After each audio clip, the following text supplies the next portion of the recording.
अगर आप हर समय ही खाते रहेंगे, उस मशीन पे जिसका काम है उस फूड को ब्रेक डाउन करना, वो कम्प्लीटली स्ट्रेस हो जाएगी और वो फंक्शनिंग जो गट की है वो इम्पैक्ट होगी। वो एफिशिएंटली जो काम उसको करना है वो नहीं कर पाएगी। तो प्रोबायोटिक ऐसी चीज़ है जो बेसिकली एक लाइव कॉलोनी ऑफ बैक्टीरिया है जो हमारे फूड में भी है। जो फूड जो फर्मेंटेड होते हैं उस अगर हम उसको अपने डाइट में इंट्रोड्यूस करते हैं तो हमारी जो एग्जिस्टिंग कॉलोनी ऑफ बैक्टीरिया है जो हमारे गट में है उसको वो सपोर्ट करते हैं। उसको जो हेल्दी बैक्टीरिया है उसकी क्वांटिटी को इंक्रीज करने में सपोर्ट करते हैं। बहुत इंपॉर्टेंट अंडरस्टैंडिंग है कि हमारी बॉडी का हर एक सेल की जो स्ट्रक्चर होता है वो सैचुरेटेड फैट का बना होता है। अगर आप घी नहीं खाएंगे तो वो स्ट्रक्चर के जो न्यूट्रिएंट्स हैं वो हम अपनी बॉडी को नहीं दे रहे हैं। सो दैट इज़ द रीज़न बहुत सारी चीज़ें like vitamin D deficiency, like arthritis, like Alzheimer's, all these things need good fat, good saturated and unsaturated। Geeta ji, एक ਹੁਣ हॉलीडे सीजन आ जाना ना, इस ਤੋਂ ਬਾਅਦ हॉलीडे सीजन ਦੇ ਵਿੱਚ ਅਸੀਂ ਬਹੁਤ ਕੁਝ ਖਾਂਦੇ ਆ। ਹੁੰਦਾ ਹੀ ਖਾਣ ਪੀਣ ਦਾ ਹੀ ਫੈਸਟੀਵਲ ਸੀਜ਼ਨ ਹੈਗਾ। ਸੋ ਇੱਕ 4-day ਸ਼ੂਗਰ ਡੀਟੌਕਸ ਪਲਾਨ ਤੁਸੀਂ ਕਰਦੇ ਹੁੰਦੇ ਹੋ ਜਨਵਰੀ ਦੇ ਵਿੱਚ, ਉਹ ਕੀ ਹੁੰਦਾ? ਹਰ ਪੱਖ ਨੂੰ ਮਿਲਦੀ ਹੈ ਆਵਾਜ਼, ਹੁੰਦਾ ਹੈ ਰੋਸ਼ਨੀ ਦਾ ਪਰ ਗੀਤਾ ਦਾ ਸਵਾਗਤ ਕਰਦੇ ਹਾਂ। Gita ji Sat Sri Akal, welcome to the show. Sat Sri Akal Jasmine ji, thank you so much for inviting me on your platform. ਤੇ ਗੱਲ ਕਰਾਂਗੇ गट हेल्थ के बारे में। यस गीता, गट हेल्थ पहले अगर आप हमारे लिसनर्स को ये समझा सकें in a layman language, what is gut health? Jasmine ji, सबसे पहले तो गट हेल्थ डिफाइन करने से पहले बहुत ज़रूरी है डिफाइन करना कि गट है क्या। यस क्योंकि जैसे आपने कहा डाइजेस्टिव सिस्टम से रिलेट करते हैं, किसी से पूछिए कि गट क्या है तो वो अपने पेट पे हाथ रख के बोलते हैं गट ये है। Very true. गट का मतलब जो ये वर्ड है, जो ये टर्म है, ये बहुत रिसेंटली कॉमन हुआ है। इसको पहले बोलते थे डाइजेस्टिव सिस्टम या कंप्लीट जीआई ट्रैक। ओके। जो कि एक बेसिकली हमारा पूरा डाइजेस्टिव सिस्टम जो शुरू होता है मुंह से, जहाँ से हम खाना खाते हैं, और ख़त्म होता है एनस पे जहाँ से हम एलिमिनेट करते हैं। इस पूरे सिस्टम को जो एक ट्यूब है बेसिकली, इसको हम गट बोलते हैं। ओके। सो मेडिकल टर्म्स में इसको जीआई ट्रैक बोला जाता है, गैस्ट्रोइंटेस्टाइनल ट्रैक। और जो गट स्पेशलिस्ट होता है वो होता है जीआई डॉक्टर। जी। तो ये हमारी गट है। अब हम गट जो है उसका इतना कंट्रोल हमारे अपने हाथ में है क्योंकि हम खाते हैं। यस। उस so going back to gut health, so किस तरह से हम गट हेल्थ के बारे में और बात करें कि जो आप खाते हैं वो आपकी बॉडी के लिए एक फ्यूल है, एक न्यूट्रिशन है। वो आपकी गट की जो रिस्पॉन्सिबिलिटी है वो उस फूड को ब्रेक डाउन करना है। सो गट हेल्थ का मतलब है उस फूड को कितने अच्छे से आपकी बॉडी ब्रेक डाउन करती है, उसके जो न्यूट्रिएंट्स हैं उसको किस तरह से अब्जॉर्ब करती है, और जो चीज़ हमारी बॉडी को सर्व नहीं कर रही है, जो टॉक्सिन्स हैं जो आपने शायद फूड में खाए हों या कुछ ऐसी चीज़ें जो बॉडी को सूट नहीं करती हैं, उसको एलिमिनेट करती है। वो पूरा काम हमारी गट करती है। ओके। तो गट हेल्थ का मतलब है डाइजेशन, एलिमिनेशन, असिमिलेशन, अब्जॉर्प्शन, ये सारा काम हमारी गट करती है। और गीता, जैसे आपने एक्सप्लेन किया कि जो कुछ हम खा रहे हैं, जो कुछ हम अपने मुंह में डाल रहे हैं, आई थिंक जो सबसे बड़ी प्रॉब्लम है वो यही है कि हम खा क्या रहे हैं, है ना। सुबह से लेकर शाम तक हम खा ही रहे हैं और पता नहीं क्या क्या खा रहे हैं। हाँ, बहुत से लोग ऐसे हैं जो हेल्थ कॉन्शियस हैं अगर हम बात करें, लेकिन जो क्रेविंग्स होती हैं, कई बार हम अपने ऑफिस की बात करें कि ऑफिस में बैठे बैठे अच्छा ज़्यादा काम आ गया, स्ट्रेस हो रहा है, चलो मंचिंग करनी शुरू कर दी। सो गुड गट हेल्थ का होना आई थिंक बहुत ज़रूरी है। और गट हेल्थ अगर अच्छी नहीं है तो वो बहुत सारी बीमारियों को भी जन्म दे सकती है। इसके बारे में क्या कहना चाहिए? बिल्कुल, आपने बिल्कुल ठीक कहा। हमारी गट हेल्थ, आयुर्वेदा इनफैक्ट बताता है कि 95% of the illnesses begin in the gut. So बहुत ही कम ऐसी चीज़ें हैं जो गट की वजह से नहीं होती हैं। सब कुछ शुरू वहाँ से होता है। और जैसे आप बोलते हैं हम पूरा दिन खाते रहेंगे, हमारी बॉडी एक मशीनरी है, उस मशीनरी को फ्यूल चाहिए। और उस मशीनरी में इतनी इंटेलिजेंस है कि अगर आप एक बार खाते हैं, वो उसके बाद उस बॉडी उस फूड को डाइजेस्ट करके ब्रेक करके कुछ स्टोर करती है और कुछ यूज़ करती है। अगर आप हर समय ही खाते रहेंगे, उस मशीन पे जिसका काम है उस फूड को ब्रेक डाउन करना, वो कम्प्लीटली स्ट्रेस हो जाएगी और वो फंक्शनिंग जो गट की है वो इम्पैक्ट होगी। वो एफिशिएंटली जो काम उसको करना है वो नहीं कर पाएगी। सो बहुत ज़रूरी है कि आप जब खाते हैं, एक बार जब आपने पूरा अपना नरिशिंग मील खाया, एक बैलेंस्ड मील खाया, उसके बाद बहुत ज़रूरी है कि आप 4 घंटे का गैप लीजिए, क्योंकि खाने के बाद आपके स्टमक में मैंने बताया आपको, जैसे हमारी पूरी डाइजेस्टिव ट्रैक एक ट्यूब है, वो ट्यूब जो है उसके वेरियस पार्ट्स हैं। सबसे पहले जब आप खाते हैं उसके बाद खाना आपके स्टमक में जाता है, जहाँ पे वो ब्रेक डाउन होता है, और खाना रहता है स्टमक में करीब 4 घंटे के लिए। जी। हर एक बॉडी का एवरेज होता है, डिफरेंट होता है, ट्रांजिट टाइम डिफरेंट होता है, बट जो एवरेज है वो 4 घंटे के लिए होता है। उस 4 घंटे में अगर आपका पेट भरा हुआ है और अगर आप और खा लेंगे तो ऑब्वियस है कि आपको सिम्टम्स होंगे ओवर ईटिंग के, गैस, ब्लोटिंग के। उसके बाद धीरे धीरे खाना आपके स्मॉल इंटेस्टाइन में जाता है, जहाँ से एब्जॉर्प्शन शुरू होती है, जहाँ पे खाना सिर्फ 2 या 2.5 घंटे के लिए होता है। जब आपका खाना स्मॉल या लार्ज इंटेस्टाइन में पहुँच जाए उसके बाद आप और खा सकते हैं, बट जब तक खाना पेट में बैठा हुआ है, स्टमक में बैठा हुआ है, उससे पहले अगर आप खाना शुरू कर देंगे और छोटी छोटी चीज़ें खाते रहेंगे तो वो फोकस्ड जो बॉडी का है वो डिफरेंट एरियाज में डाइवर्ट हो जाता है।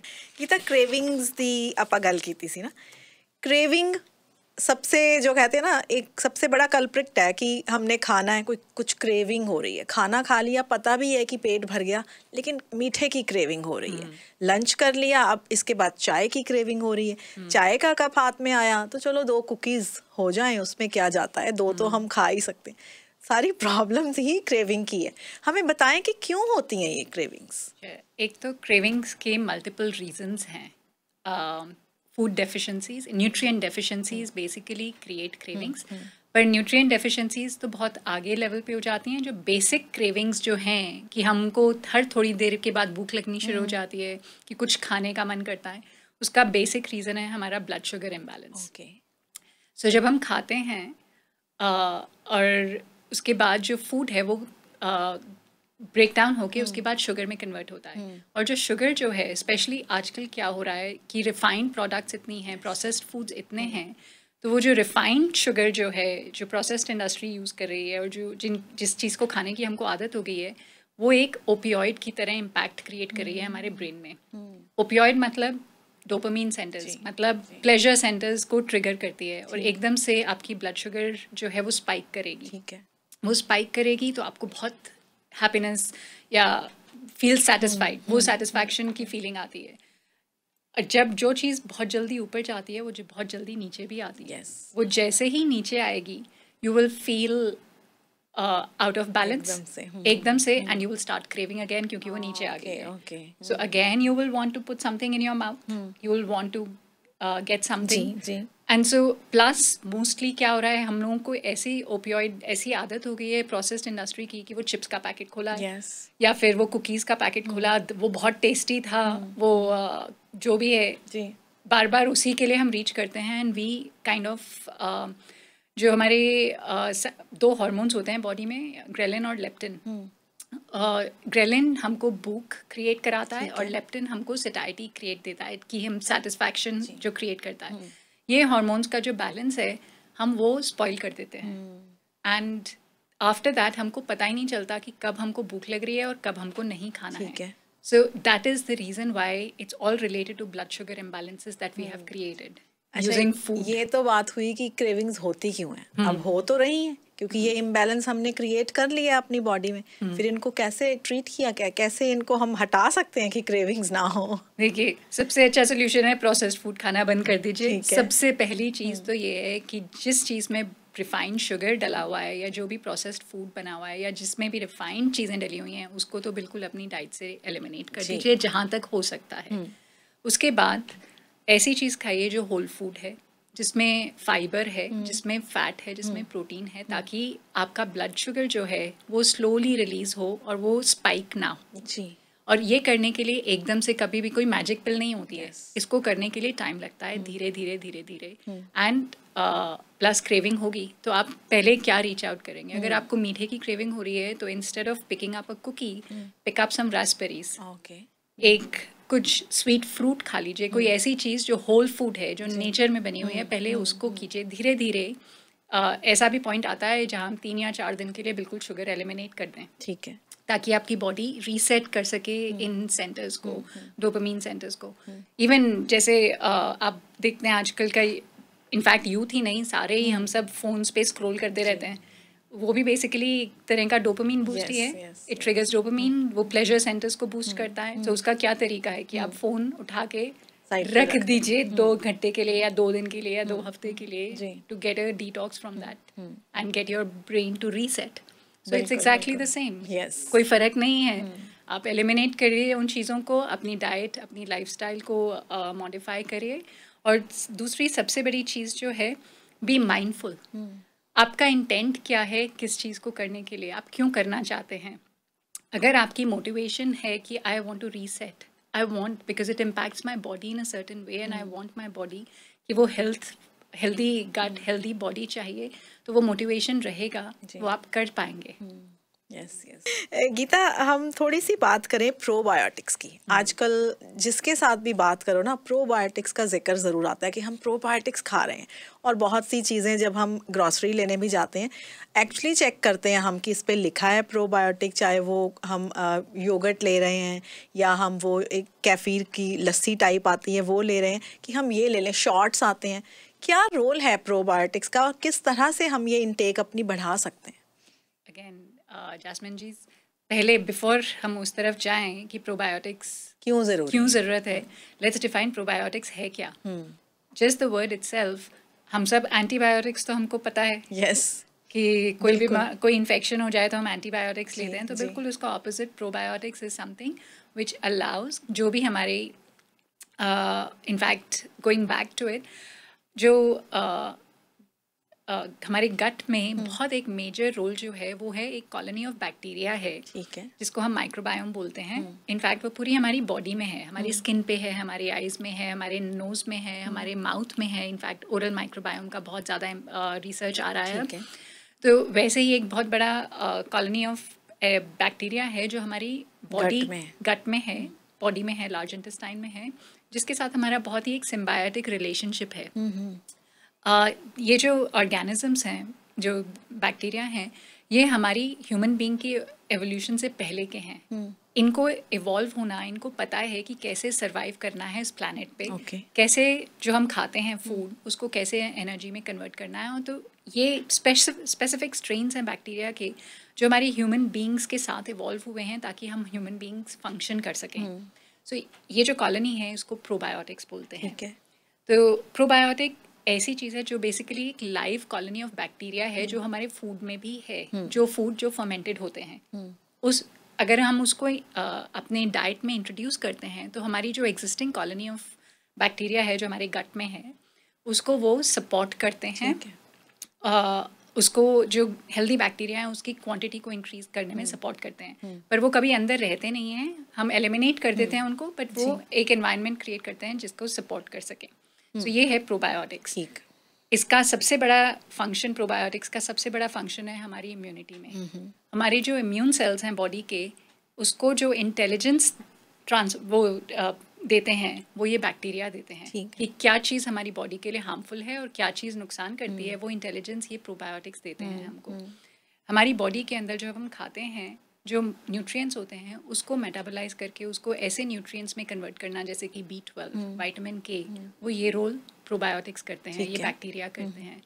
हमने डोपामिन की बात की, हमने सेरोटोनिन की बात की. सेरोटोनिन की बात नहीं की है, बट सेरोटोनिन भी एक न्यूरोट्रांसमीटर है जो हमारी बॉडी में प्रोड्यूस होता है, जिसका फंक्शन होता है एंटी डिप्रेसेंट. ठीक है. वो हमको सोने में रिलैक्स, काम रहने में मदद करता है. तो वो सेरोटोनिन की प्रोडक्शन, डोपामिन की प्रोडक्शन भी ये बैक्टीरिया कर सकते हैं. सो मल्टीपल लेवल्स पे ये हमारी बॉडी में फंक्शन कर रहे हैं, but biggest is immune system. और किस तरह हम वो प्रोबायोटिक्स ले सकते हैं, क्या क्या चीज़ें खानी चाहिए? सिर्फ फूड में नहीं, फूड जो है एक तो फर्मेंटेड फूड्स, हमारे ट्रेडिशनल फूड होते थे, आपको पता होगा कांजी हम बनाते थे काले गाजर की, जो कि एक प्रोबायोटिक फूड है. दही जब घर पे बनाते हैं तो वो एक प्रोबायोटिक फूड है. हर एक कल्चर में, हर एक ट्रेडिशन में कोई ना कोई फर्मेंटेड फूड पहले यूज़ होता था जो प्रिजर्वेटिव की तरह से यूज़ होता था. तो आजकल उसकी ज़रूरत इतनी ज़्यादा हो गई है क्योंकि हमारी जो डाइवर्सिटी, गट माइक्रोबायोम, जो बैक्टीरिया होते थे, हमने बहुत सारे स्ट्रेन्स लूज़ कर दिए हैं. तो इसीलिए फर्मेंटेड फूड्स या प्रोबायोटिक्स की इतनी ज़रूरत है ताकि हम अपनी गट माइक्रोबायोम की डाइवर्सिटी इंक्रीज कर सकें, ताकि हमारी इम्यूनिटी बेटर हो सके। गीता जी, हम बात कर रहे थे प्रोबायोटिक्स की, हमने और बहुत सारी बातें की हैं। अब ये बताएं, जैसे मैंने पहले बोला था कि हमारी किचन जो है वो हमारी फार्मेसी है। अब आप आयुर्वेदिक भी पढ़ा है आपने, आपको काफ़ी नॉलेज है उस चीज़ की। हल्दी की बात बहुत की जाती है, घी की बात बहुत होती है। मैं एक आर्टिकल पढ़ रही थी, उसमें ये लिखा था कि जो घी है ना वो गोल्डन एग्जिलर है, और उसमें ये बोला कि बहुत सारे सेलिब्रिटीज़ को पूछा कि आप अपने दिन की शुरुआत कैसे करते हैं, तो काफ़ी सारों ने ये जवाब दिया कि एक गर्म पानी के गिलास में 1 चम्मच घी डाल के हम सुबह पीते हैं। इसके बारे में कुछ बताएं हमें। जैस्मिन जी, सॉरी, मेरे दिमाग में इतनी चीज़ें घूम रही हैं, जैसे आपने बोला हल्दी, घी और कितना कुछ। बिल्कुल आयुर्वेदा इन चीज़ों को सुपर फूड्स मानता है, घी को भी, हल्दी को भी। एक मैं आपको बताऊंगी एक फंक्शनल एस्पेक्ट से जो रिसर्च हो रही है घी और हल्दी के बारे में, और एक आयुर्वेदा क्या समझता है। अभी हम प्रोबायोटिक्स की बात कर रहे थे, तो जो हमारे प्रोबायोटिक्स हैं, जो बैक्टीरिया हैं, वो उनकी मेन डाइट होती है फाइबर। जब वो फाइबर खाते हैं जो आप प्लांट बेस्ड फूड से मिलता है, उसके बाद वो एक ऐसी चीज़ प्रोड्यूस करते हैं जिसको हम पोस्ट बायोटिक्स बोलते हैं। उनमें एक बहुत इम्पॉर्टेंट एलिमेंट है, केमिकल है जो बनाते हैं, उसका नाम है ब्यूटारिक एसिड या ब्यूटरेट। जो ब्यूटरेट है वो हमारी बॉडी में इन्फ्लेमेशन को कम करता है, वो हमारे दिमाग के लिए बहुत अच्छा है, हमारे न्यूरोट्रांसमीटर्स के लिए बहुत अच्छा है, इम्यून सिस्टम के लिए बहुत अच्छा है। जो घी है, घी का बटर बनता है जैसे हमको पता है, ब्यूटरिक एसिड, कुछ कनेक्शन समझ आया? So ghee is a very good source of butyric acid. So that is the reason आज फंक्शनल पर्सपेक्टिव से रिसर्च हमको बता रही है कि ghee is a source of butyric acid. That means जो हमारे बैक्टीरिया प्रोड्यूस करते हैं, हम वो ऑलरेडी ऐसे फॉर्म में जहाँ पे बैक्टीरिया को कन्वर्ट करना या हमारी बॉडी को ब्रेक करना, उसको ब्यूटरिक एसिड में बहुत आसान है। इस वजह से घी की इतनी प्रोमिनेंस वो हो रहा है। दूसरी बात, घी जो है वो एक सैचुरेटेड फैट है। पिछले 30 या 40 साल में, करीब 5 साल में ये शिफ्ट आया है कि अब घी बुरा नहीं है, घी के बहुत बेनिफिट्स हैं, पर पिछले 30 या 40 साल में घी को डीमन बना दिया गया था कि घी नहीं खाना, कोलेस्ट्रॉल की वजह से घी नहीं खाना। एंड तो जो सैचुरेटेड, बेसिकली घी या कोई भी ऐसी सैचुरेटेड फैट को हम अवॉइड कर रहे थे। बहुत इंपॉर्टेंट अंडरस्टैंडिंग है कि हमारी बॉडी का हर एक सेल की जो स्ट्रक्चर होता है वो सैचुरेटेड फैट का बना होता है। अगर आप घी नहीं खाएंगे तो वो स्ट्रक्चर के जो न्यूट्रिएंट्स हैं वो हम अपनी बॉडी को नहीं दे रहे हैं। सो दैट इज़ द रीज़न बहुत सारी चीज़ें like vitamin D deficiency, like arthritis, like Alzheimer's, all these things need good fat, good saturated and unsaturated fats. So ghee is a very good source of saturated fat. तीसरी बात, जैसे हम cooking करते हैं, तो आज हम बात कर रहे थे कुकिंग के लिए जो हमारी कोलेस्ट्रॉल की प्रॉब्लम्स हैं वो सैचुरेटेड फैट की वजह से नहीं है, वो इस वजह से हो रही हैं क्योंकि हमारा जो फैट है, जो कोलेस्ट्रॉल है, वो ऑक्सीडाइज हो रहा है बॉडी के अंदर। वो क्यों ऑक्सीडाइज होता है? वो इस वजह से क्योंकि हम ऐसी चीज़ें यूज़ कर रहे हैं कंजम्पशन में, जो प्रोसेस्ड फूड्स, जो फैट्स हैं, जो ट्रांस फैट्स हैं, वो इन्फ्लेमेशन क्रिएट करते हैं, और सैचुरेटेड फैट्स जो हैं वो उसकी प्रोटेक्शन करते हैं, उससे जो इन्फ्लेमेशन वो कॉज होती है।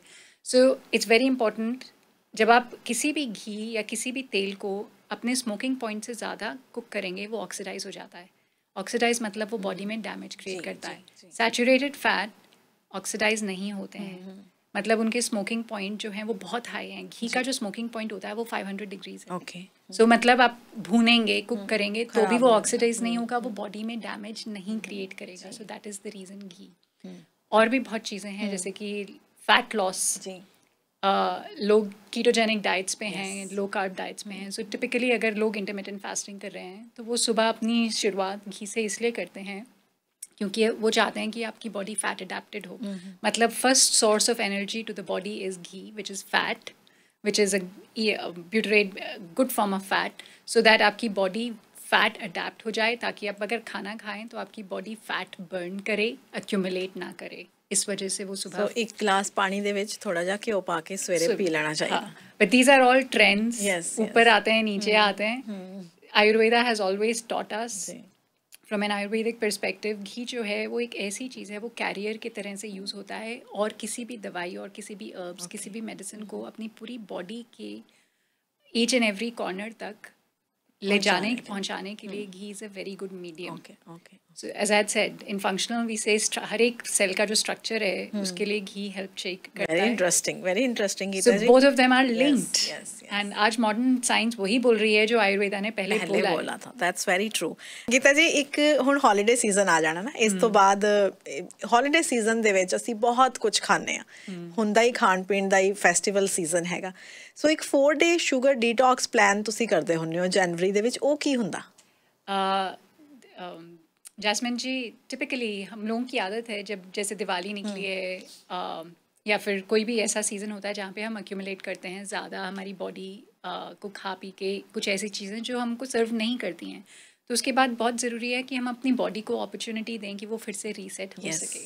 सो 4-day शुगर डिटॉक्स बेसिकली यही है कि 4 दिन हम अपनी बॉडी से धीरे धीरे जो शुगर वाली चीज़ें, जो हैवी प्रोसेस शुगर वाली चीज़ें, उनको एलिमिनेट करेंगे.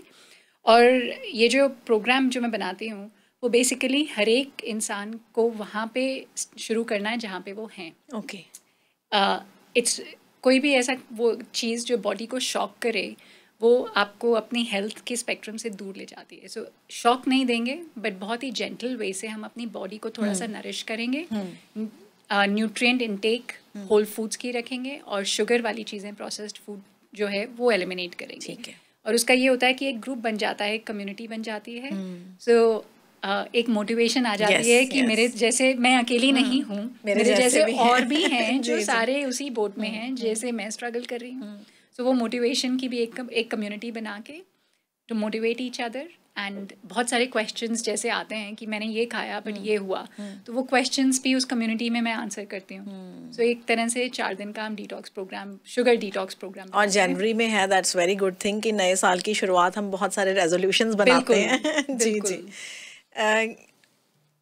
कोई टिप हमारे लिसनर्स को दे के जाना चाहें for gut health? Gut health सबसे बड़ी चीज़ क्या होता है जैस्मिन जी कि हम बहुत बड़ी बड़ी चीज़ें ढूंढ रहे होते हैं कि ये किसी ने बोला हमको कि ये मैजिक पिल है, इससे बिल्कुल ठीक हो गया, मेरा डाइजेशन ठीक हो गया, मेरी एसिडिटी चली गई, कॉन्स्टिपेशन ठीक हो गई, नींद आनी शुरू हो गई.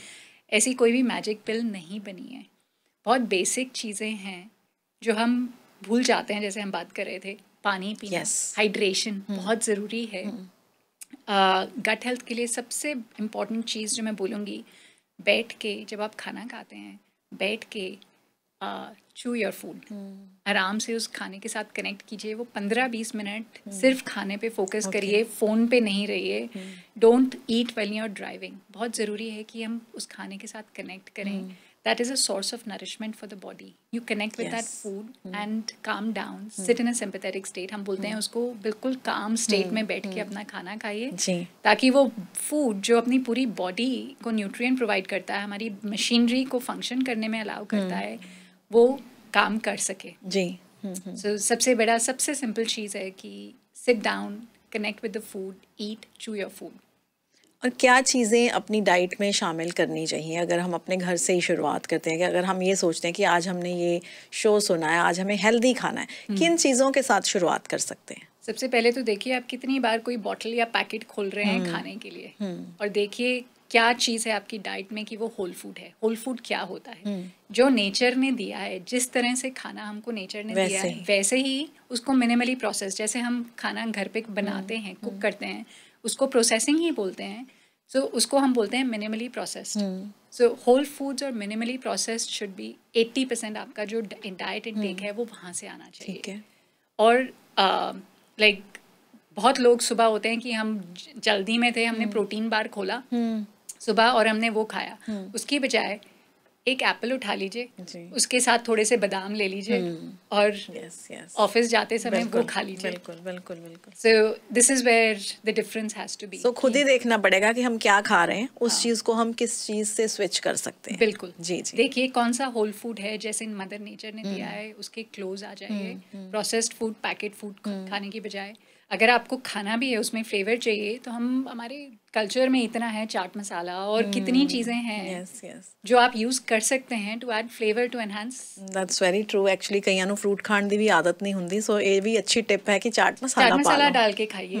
अगर वैसे नहीं खाना है, क्रेविंग है कि चिप्स का पैकेट खोलना है, उसकी बजाय जी धीरे धीरे एक एक स्टेप करके चेंजेस होंगे। अगर आप बोलेंगे कि मैं ए से जेड एकदम से पहुंच जाऊं, एक छलांग लगाऊंगी, तो वो नहीं होता है। जी जी जी एक एक सीढ़ी चढ़ के हम ए से जेड तक। Very interesting. Gita ji, anything in closing? In closing the most important thing today आज ये है कि हमारी हेल्थ जो है, हमारी जो बॉडी है, हम आयुर्वेदा में बोलते हैं जो आपकी बॉडी है वो आपके सोल का टेम्पल है। वो आपके ऊपर है कि आप अपनी बॉडी को किस तरह से ट्रीट करते हैं। Are you taking care of this temple of your soul? So and it is in your hands कि अपनी डाइट, अपनी लाइफस्टाइल, अपने हैबिट्स, ये सारा हमारी बॉडी को इम्पैक्ट करते हैं। आपकी जो चॉइसेस हैं वो आपको या आपकी बॉडी की हेल्थ से दूर लेके जाएंगे या आप अपनी बॉडी को सपोर्ट करें। Very well said. Thank you so much Geeta ji, बहुत शुक्रिया आपका आने का और इतनी अच्छी इन्फॉर्मेशन हमारे साथ शेयर करने के लिए। Thank you so much Jasmine ji.